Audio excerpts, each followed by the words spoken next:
جنت میں جانے کے بعد اہل جنت کو کسی چیز کا قلق اور افسوس نہیں ہوگا سوائے اس گھڑی کے جو دنیا میں اللہ کے ذکر کے بغیر گزر گئی کہ جب اللہ رب العزت جنت میں ساری نعمتیں عطا کر دے گا اپنے بندوں کو، پھر ان کو دکھ ہوگا اس گھڑی پر جو دنیا میں انہوں نے اللہ کے ذکر کے بغیر گزاری ہو۔ وہ پچھتائیں گے کاش ہم اس وقت میں اللہ کا ذکر کر لیتے، ہم اللہ کو یاد کر لیتے، آج ہمارے درجات اس سے اور زیادہ بلند ہوتے، ہمیں اور زیادہ دیکھتے اللہ کے ہاں نصیب ہوتی جنت میں۔ فرمایا جنت میں جانے کے بعد یہ افسوس ہوگا، اس لیے فرمایا اللہ رب العزت فرماتے جو اپنی راتوں کو غنیمت سمجھتے ہیں، اللہ کے ہاں عبادت کرتے ہیں، رکوع میں سجدوں میں وقت کو ضائع نہیں کرتے، وقت کو برباد نہیں کرتے۔ اس لیے حدیث میں آتا ہے جس بندے نے فجر کی نماز عشاء کی نماز جماعت کے ساتھ پڑھی، پھر فجر کی نماز جماعت کے ساتھ پڑھی، اللہ رب العزت اس کو ساری رات عبادت کا ثواب عطا فرماتا۔ اس لیے حضرت عمر فاروق رضی اللہ تعالیٰ عنہ کے بارے میں آتا ہے وہ فجر کی نماز کے بعد نمازیوں کی کارگزاری بھی لیا کرتے اور ان کی حاضری بھی دیکھا کرتے تھے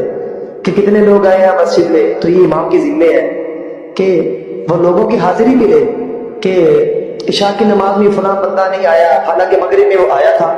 فجر میں وہ بندہ نہیں آیا، پتہ کرے بھائی کیوں نہیں آیا، سستی کی وجہ سے نہیں آیا، حقیقت میں بیمار ہے اس لیے نہیں آیا۔ تو امام کی ذمہ ہے یہ کہ لوگوں کا خیال بھی رکھے کہ نمازوں کے اندر کون آ رہا ہے کون نہیں آ رہا۔ حضرت عمر فاروق رضی اللہ تعالیٰ جب دیکھا کہ ایک نوجوان نماز کے اندر نہیں آیا، گھر چلے گئے، فجر کی نماز میں نماز پڑھی اور دیکھا نہیں آیا، گھر چلے گئے، تو گھر میں پتہ لگا، کسی نے بتایا غالباً والدہ نے کہ وہ ساری رات عبادت میں مشغول رہا ہے، آنکھ لگ گئی نیند کے غلبے کی وجہ سے، اس لیے جماعت میں حاضر نہیں ہو سکا۔ حضرت عمر فاروق رضی اللہ تعالیٰ کا جواب کیا تھا؟ فرمایا مجھے زیادہ پسند ہے یہ بات کہ وہ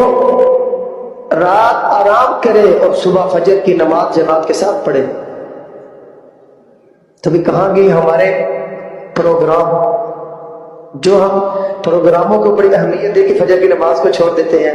حالانکہ نماز کا درجہ ہر ایک عبادت سے زیادہ ہے، نماز کا درجہ ہر ایک چیز سے زیادہ ہے۔